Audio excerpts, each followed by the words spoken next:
going on, everybody? Drillers and trappers, we back. Let's get it. Alright, so today we're gonna take another journey through the streets. We back in LA with this one. And today we're delving deep into the captivating saga of the Hoover Criminals gang, originating for the vibrant state of California. Get ready as we unravel a story that's as real as it gets. But before we dive into this exploration, make sure you hit that thumbs up, subscribe, and activate notifications so you never miss out on these entertaining narratives.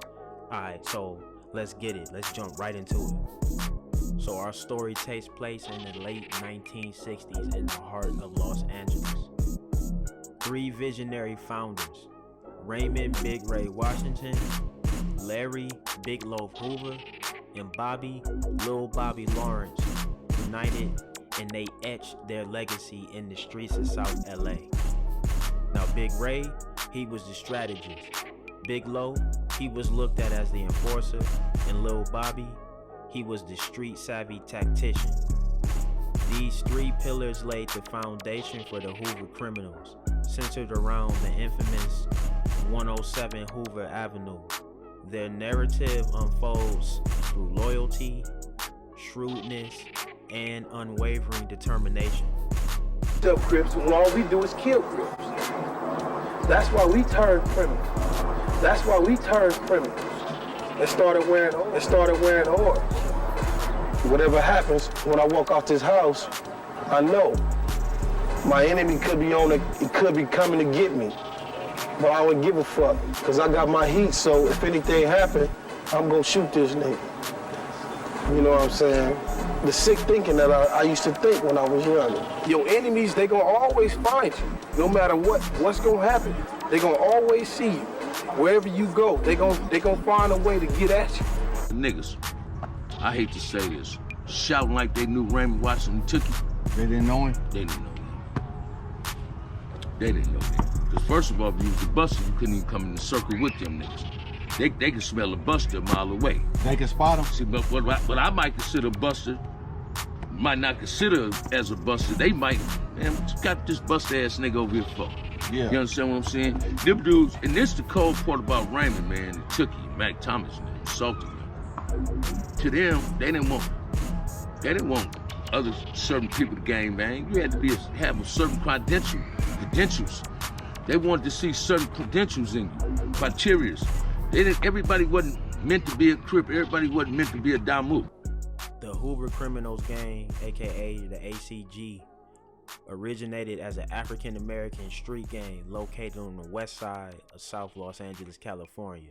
They are named after a street called Hoover Street, which is between Vermont Ave and Figueroa Ave. The Hoovers consisted of several individual gangs under the Hoover Criminals gang moniker.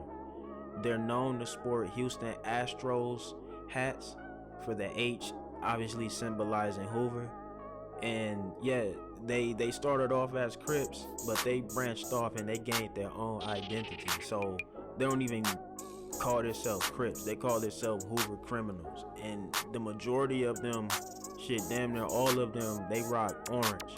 But the five Deuce Hoover Gangsta Crips, they're still known to rock blue, but they still rock orange as well. Now, legend has it that back in the 60s, you know, before they were considered the Hoover Criminals, they went by the name Hoover Groovers. But it's said the Hoover Groovers have been around long before the formation of the Crips. One of the founding members of the Hoover Groovers' younger brother was murdered, and the majority of the accusations were blamed on the West Side Crips. So because of that, there was a meeting held between the Hoover Groovers and the West Side Crips at St. Andrews Recreational Center, which was a park located on St. Andrews between Manchester Boulevard and 89th Street. Both gangs eventually formed an alliance and blamed the Figueroa Boys for being responsible for the death, which resulted in the leader of the Figueroa Boys being violently beaten at a nightclub in LA. On August 1979, Raymond Washington was murdered in a drive-by shooting. Now, rumors of the shooter spread throughout the streets of LA. The Eastside Crips placed the blame and held the Hoover Crips responsible for the murder of Raymond Washington. This sparked a bitter feud between the Hoover Crips and the Eastside Crips. 84.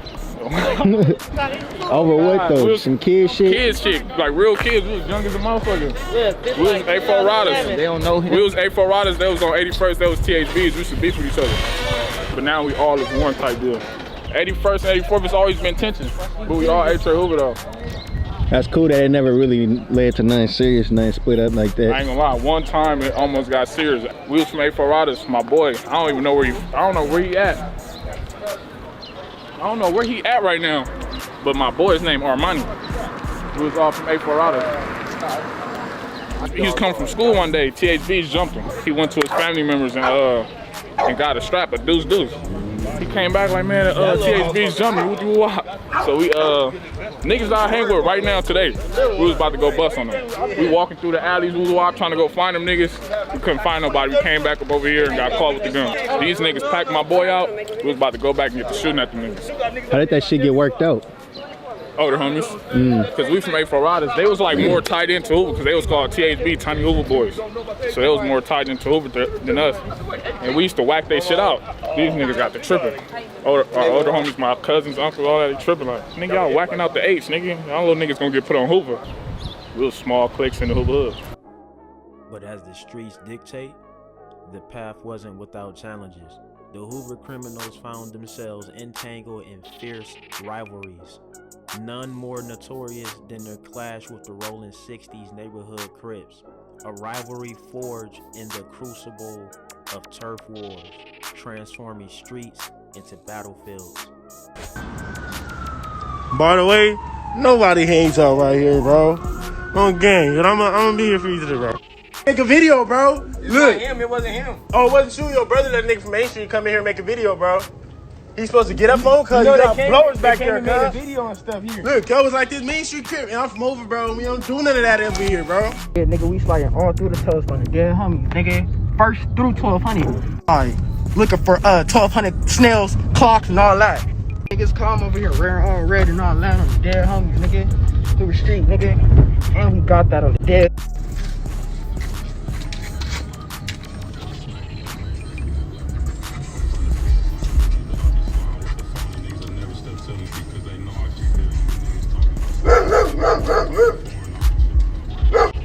Don't act like niggas ain't just come from over there on the set. Nigga, it's fuck all toast, period. First through 1200, 30 to 200, it don't matter. All now gotta go. And they're dead homies, bro. Anything with an O on the set, look, nigga, like we did just come from over there. Of course we gonna tag on the dead homies, nigga.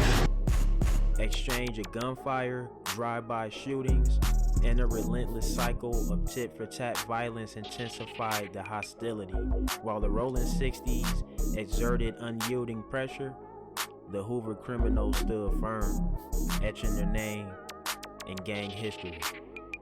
Yeah. Take us out this club. Yeah, come play if you want to. But I don't game bang. For the police officers, I don't game bang. The crash told me, they said, you know the dude with the long thing in front of his face? Yeah. I said, no, I don't know. I don't game bang. And nigga, my smoker cousin, look at this. He made this into his house.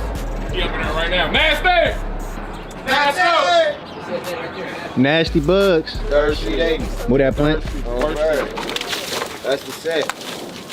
This Miss Suyard, man. They always cover up my boy Devious hit ups. These buildings right here used to go down too, man. I used to live up in here. Get knocked out right here. I ain't gonna DPs and put-ons right here and all that. Yeah, whole lot of gang shit. Me and my young nigga. Mad ass everything on home. Man, cheer for the motherfucker win, and we going all in on that bread, though. You see us now? Yeah.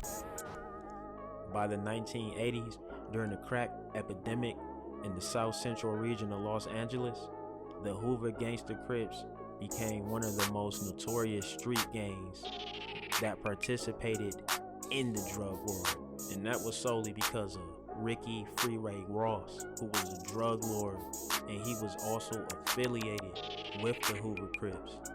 Now, by the mid-1980s, the Hoover Criminals were one of the most feared street gangs in South Central.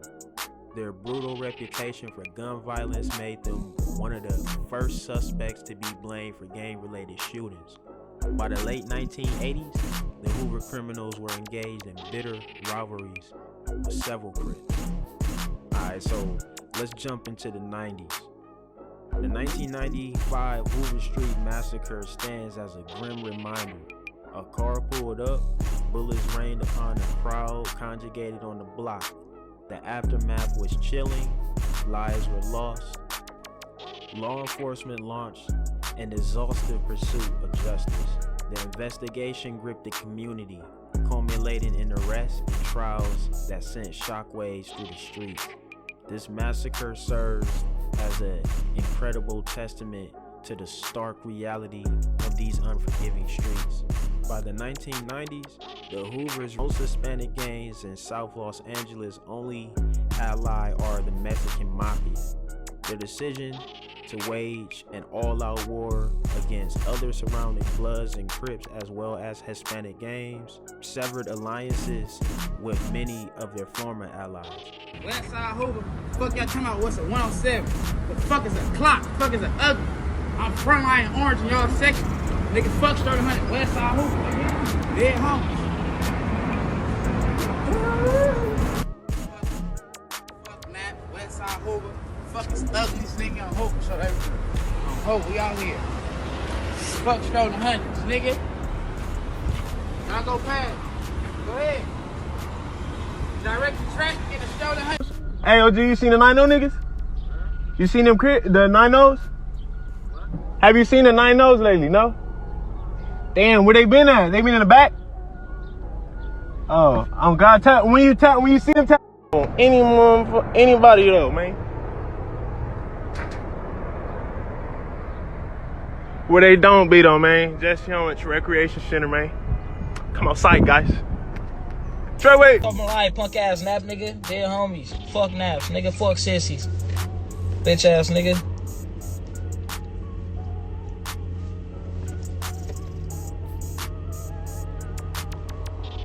Nap ass little boy. Get your mama fucked.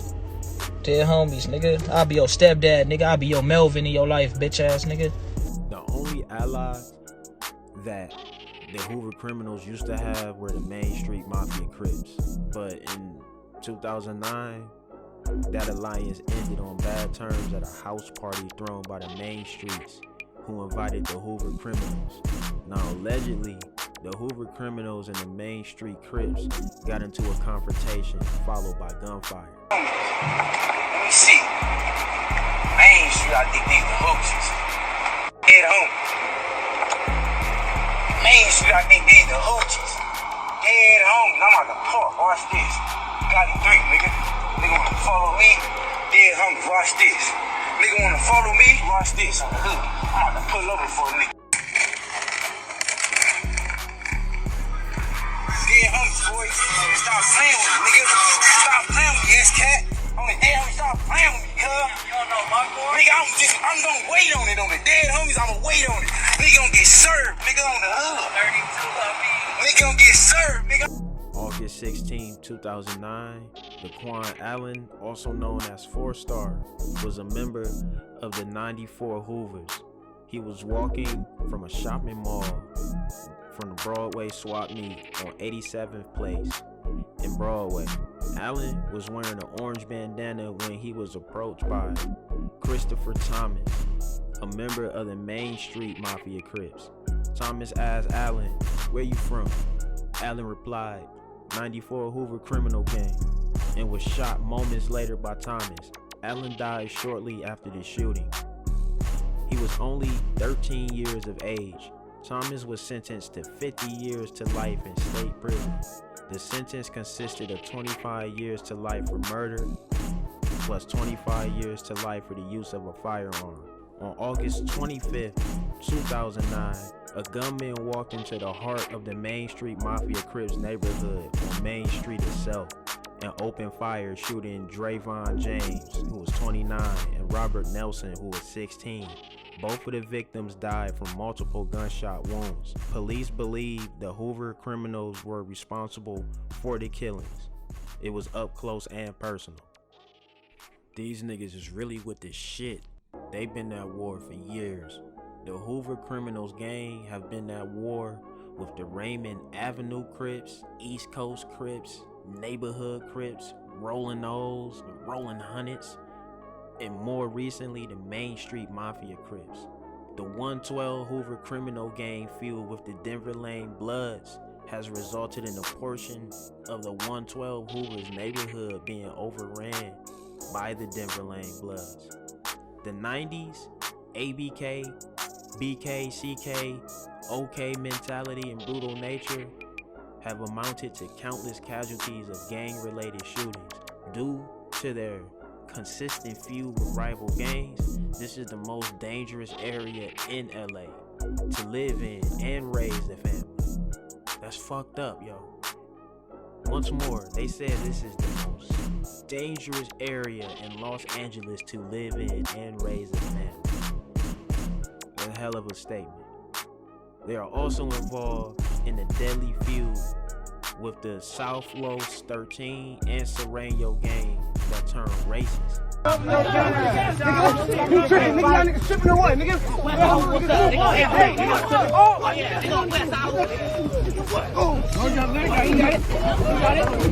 Oh, shit! Oh! Oh, jockey, nigga! Oh!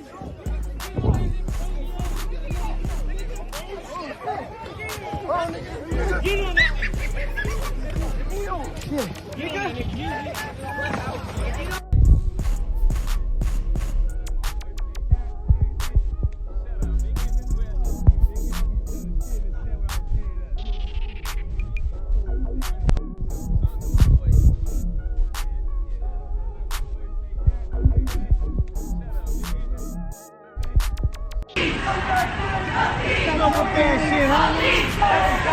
Hey, come over here.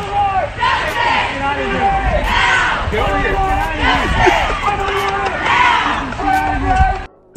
Now, the Hoover criminal gang wasn't just in California.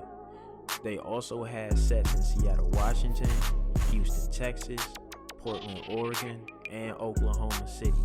Now, the 7-4 Hoover Crips offshoot set in Seattle were started in the mid-1990s by George Edward Hendricks Jr., also known on the streets as OG Peanut.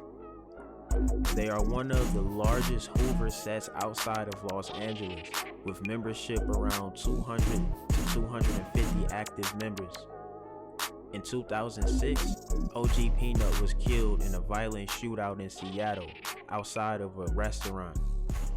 The Hoover Criminals gang in Portland, Oregon is considered the most active offshoot of the Hoover Criminals gang outside of Los Angeles, California. The Hoover Criminals in Portland consist of the 112 Hoover Criminals and the 107 Hoover Criminals, as well as the 7-4 Hoover Criminals gang.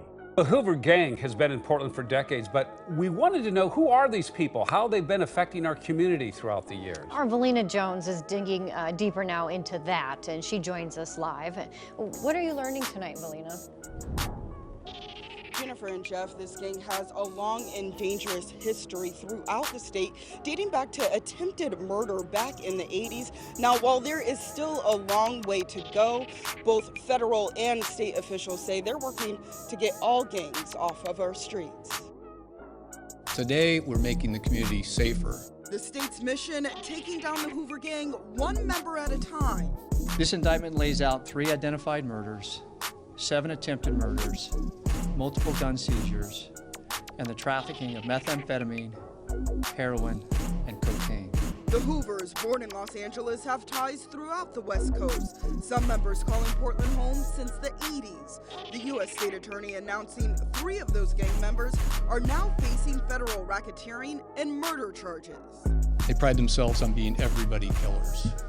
EBK standing for that everybody killers, to symbolize their lethality in our community. The gang has a long history in Portland. From the onset of their violent initiations to always use force in the form of retaliation and have that cycle unfold in our community. That retaliation seen in the 2014 murder of Urvea Heron, where 6 Hoover gang members were charged in her death. Court records show the shooting was in retaliation after a fight between the Hoover and Woodland Park Bloods gangs. Heron's mom spoke during the sentencing of one of the men. Every time he had been in the courtroom, he smirked, he just smelled it. It's like when he was walking in, smelling. He has no remorse for what he has done to me and my family. As more of their members rack up charges, the state is putting the gang on high alert. So a simple message to gang members in Oregon is wake up, stop the violence. You will be held accountable. Prosecutors say the Hoovers are a large gang and one of the most violent in the city of Portland. Reporting live in downtown Portland, Valina Jones, Coin 6 News. Valina, thank you. This is a case we're following very closely. Look for updates here and always online, coin.com. A sweeping federal racketeering case that was announced today in Portland. It was all part of an attempt to shut down what is being described as brutal gang activity. Grand jury charges against 3 men accused of multiple murders and other crimes. Lisa Balick joins us live from downtown Portland with more on this case. Lisa? Well, the accused gang members were already behind bars, but with the feds tying these cases together, it could mean the death penalty for these men if they are convicted. Now, the U.S. Attorney for Oregon announced the racketeering case, which includes the indictment of 46-year-old Lorenzo Jones, accused of being a Hoover gang leader, responsible, they say, for 8 shootings and 2 murders, including the deaths of Asencio Garcia and Wilbert Butler, both of Portland. The indictment says the Hoover gang members commit violence to establish their position within the gang. The intent is to hold leaders of organizations accountable for crimes they either ordered others to do and assisted them in doing. It's about going after leadership. Now, the cases tied together also include that of Ronald Rhodes, charged with killing Kyle Polk in 2015. Gang member Javier Hernandez, also named in the indictment, is connected with the Polk killing, according to federal prosecutors. Now, the U.S. Attorney says his message to gang members is to wake up and realize you will be held accountable. Again, they could seek the death penalty in these cases. Live in downtown Portland, Lisa Balick, Coin 6 News. And there we have it. Unfiltered narrative of the Hoover Criminals gang, from their humble origins to the intense rivalry with the Rolling 60s. Yo, nap ass off my life, cuz. Fuck naps, nigga. 107th Street Hoover, nigga. Fuck naps.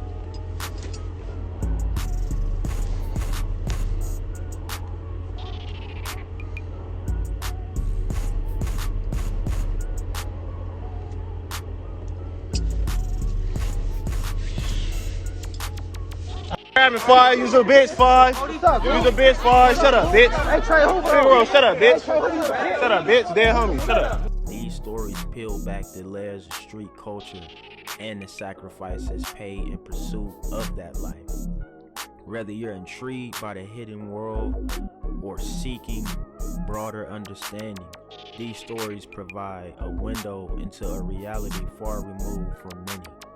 As we conclude this captivating journey, remember to hit that like button, subscribe, and activate notifications for more riveting tales from the underbelly of the streets. Until next time, stay vigilant and keep exploring.